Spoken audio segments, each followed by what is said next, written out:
नमस्कार दोस्तों, social science गुरु के यूट्यूब चैनल में आपका बहुत बहुत स्वागत करता है। मैं विक्रम कुमार DSSB की special PGT political science series में, क्योंकि आज हम मैराथन करने वाले हैं जिसमें हम करेंगे 50 क्वेश्चंस लगातार। तो जो भी स्टूडेंट्स PGT पॉलिटिकल साइंस की तैयारी कर रहे हैं या TGT सिविक्स की तैयारी कर रहे हैं या TGT सोशल साइंस की तैयारी कर रहे हैं, लेकिन उसका एक पार्ट सिविक्स होता है, उसकी भी तैयारी कर रहे हैं, वो भी स्टूडेंट इस क्लास को देख सकते हैं। तो चलिए शुरू करते हैं rapid fire marathon 50 question part 9 शुरू करते हैं। पहला क्वेश्चन, स्थानीय कानूनों को बनाने तथा लागू करने की स्वतंत्रता, अधिकारों को प्रदान करने की क्षमता और दायित्वों को के निर्वहन का अंतर्राष्ट्रीय विधि के अंतर्गत होना कहलाता है। क्या कहलाता है? तो इसका आंसर होगा डी, राज्य कहलाता है। अगला प्रश्न, सूची 1 सूची 2 से सुमेलित कीजिए तथा निम्नलिखित कूट से सही चुनिए। तो इसका आंसर क्या होगा? इसका आंसर होगा सी, पहले का सेकंड। पहले का सेकंड, वैज्ञानिक समाजवाद मतलब राज्य शोषण का यंत्र है। बी का फर्स्ट, प्रत्ययवाद राज्य का तत्व मीमांसावादी सिद्धांत।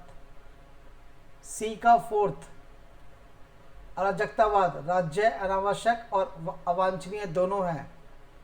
और डी का थर्ड, अधिकायनतवाद एक व्यक्ति तथा अथवा दल से असीमित शक्ति है। तो ऑप्शन नंबर सी सही होगा। अगला प्रश्न, इसमें भी मिलान करना है और सही जोड़े को मिलाना है। तो 163 का जो आंसर होगा वो होगा, इसमें क्या कूट में से सही उत्तर का चयन कीजिए। 163, तो इसका आंसर बताइए क्या होगा दोस्तों, जल्दी बताइए। इसका ऑप्शन होगा बी, राजनीतिक विज्ञान। ठीक है दोस्तों, चलिए आगे बढ़ते हैं। अगला प्रश्न, फर्स्ट, मनुष्य राज्य की आज्ञा का पालन इसलिए करता है क्योंकि वह जानता है कि अवज्ञा से होने अहित की तुलना में आज्ञा पालन अधिक उपयोग है। ये कथन किसका है? तो ये कथन है हमारे बेंथम जी का। किसका है? बेंथम जी का। अगला प्रश्न, निम्नलिखित कथनों में से कौन एक सही नहीं है? तो इसका आंसर होगा डी, राज्य की सदस्यता ऐच्छिक है। थर्ड, राज्य सरकार के संसाधनों से संगठित एक व्यक्ति है जो कानून का निर्माण एवं क्रियान्वयन करता है।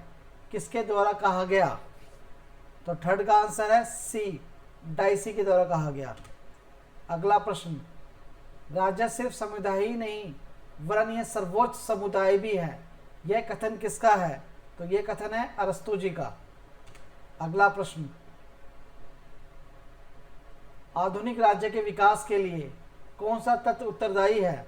तो पांचवे का आंसर क्या होगा? सी, राष्ट्रीय चेतना का विकास।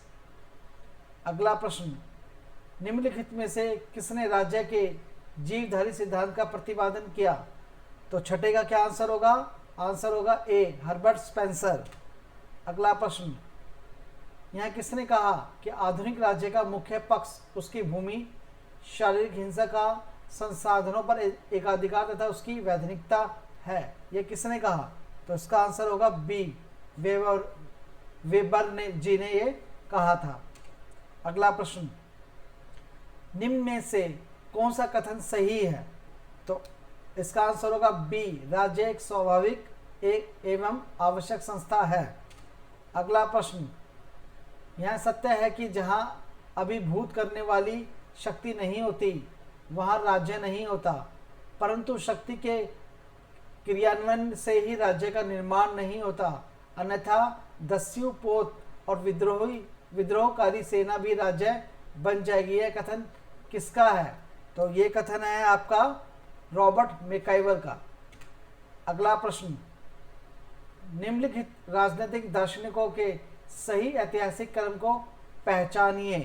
तो इसका आंसर होगा डी, पहले हॉब्स, फिर लॉक, फिर मॉन्टेस्क्यू, फिर रूसो जी आए।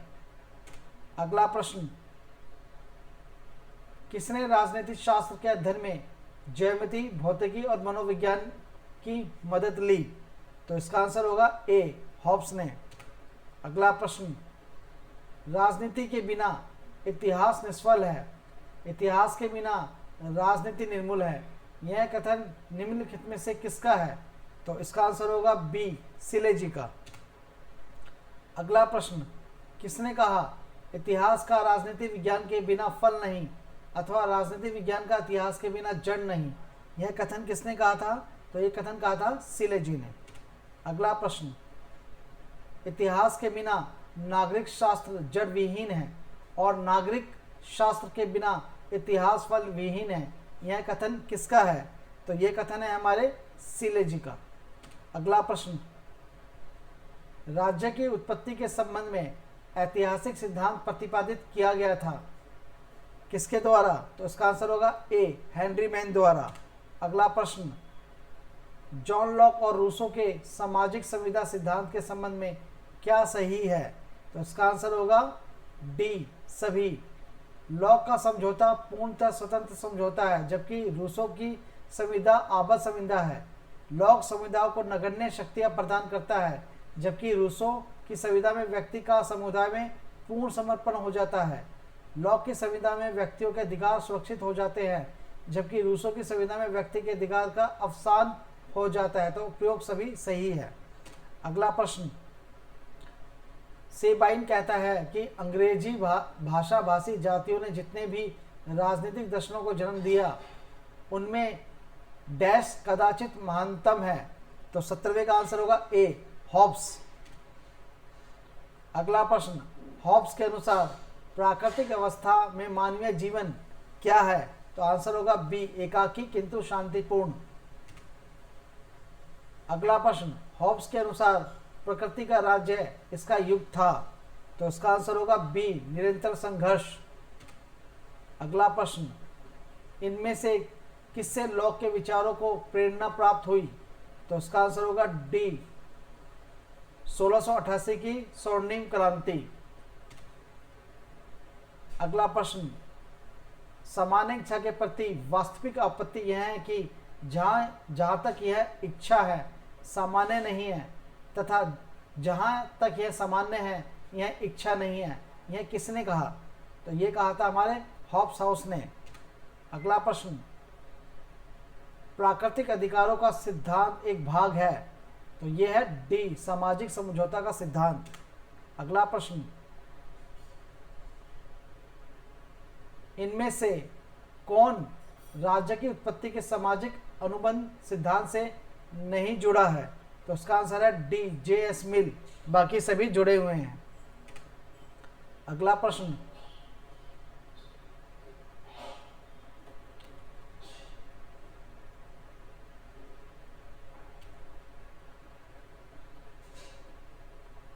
प्राकृतिक अधिकारों का सिद्धांत आवश्यक भाग है। इसका आंसर होगा बी, सामाजिक समझौते का सिद्धांत। अगला प्रश्न, निम्न सिद्धांतों में से किसके अनुसार राज्य की स्थापना जनता की इच्छा से हुई है? तो इसका आंसर होगा सी, सामाजिक समझौते के सिद्धांत से। अगला प्रश्न, निम्न में से कौन सामाजिक संविदा के सिद्धांत से संबंध है?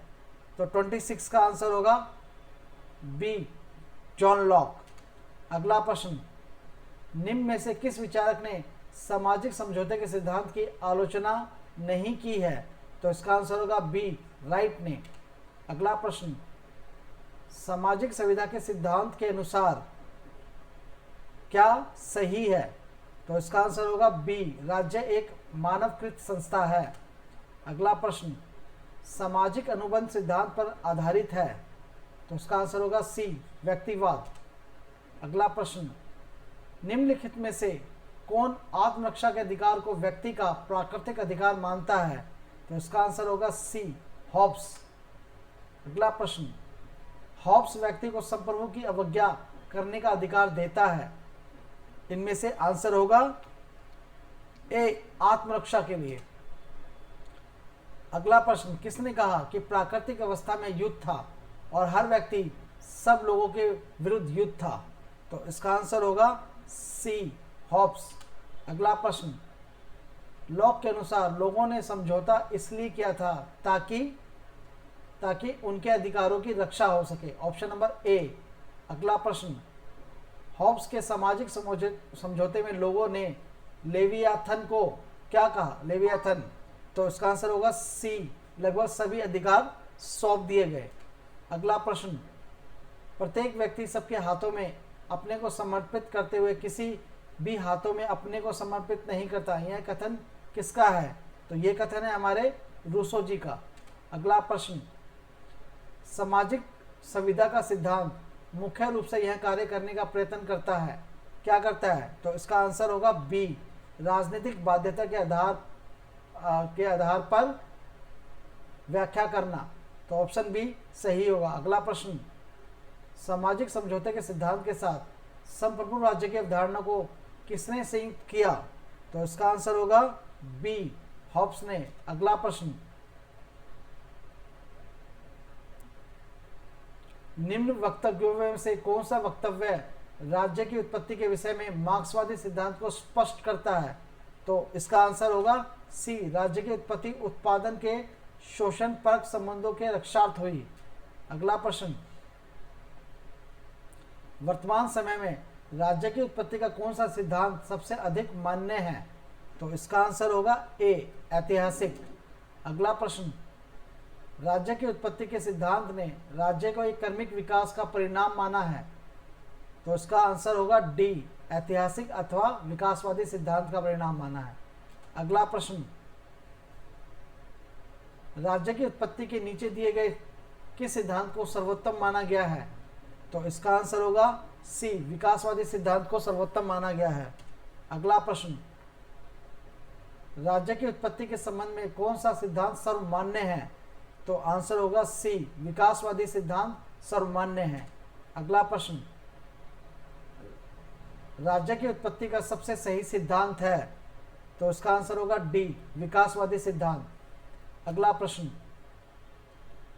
राज्य की उत्पत्ति का कौन सा सिद्धांत काल्पनिक नहीं है?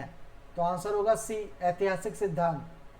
अगला प्रश्न, राज्य की उत्पत्ति के सामाजिक अनुबंध सिद्धांत की विवेचना में जॉन लॉक ने समर्थन किया है।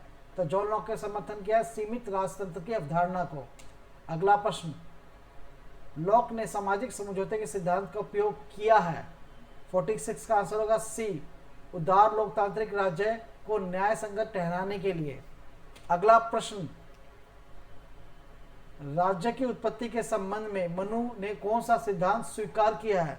तो आंसर होगा ए, देव्य सिद्धांत को स्वीकार किया है। अगला प्रश्न, निम्नलिखित में से कौन सा राज्य की उत्पत्ति की सही व्याख्या करता है? तो आंसर होगा डी, अपने सीमित रूप में उपयुक्त सभी। राज्य दैवी सिद्धांत भी है, राज्य की उत्पत्ति का सिद्धांत, समझौते का सिद्धांत भी है और विकासवादी सिद्धांत भी है। तो प्रयुक्त सभी होगा।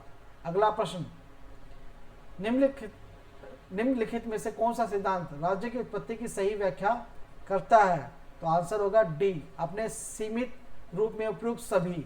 दैवीय सिद्धांत, समझौता सिद्धांत और विकासवादी सिद्धांत, ये तीनों ही सही आंसर है, चारों ही सही है। तो प्रयुक्त सभी होगा। अगला प्रश्न, सामाजिक संविदा का लेखक कौन था? तो आंसर होगा रूसो, जे.एस. रूसो। तो दोस्तों आज मैंने 50 क्वेश्चन कराए हैं, हाफ मैराथन। आपको ये कक्षा कैसी लगी? अच्छी लगी है तो सब्सक्राइब करना ना भूलें, लाइक करना ना भूलें, शेयर करना ना भूलें। मेरे YouTube चैनल का नाम है सोशल साइंस गुरु। आप लोग YouTube में सर्च करके मेरे पेज को लाइक भी कर सकते हैं और प्लेलिस्ट पे जाके और भी वीडियो देख सकते हैं। तो दोस्तों आज के लिए सिर्फ इतना ही। अगली क्लास में फिर मैं नए मैराथन के साथ फिर आऊँगा और फिर प्रैक्टिस करेंगे। आज की कक्षा के लिए बस इतना ही। धन्यवाद।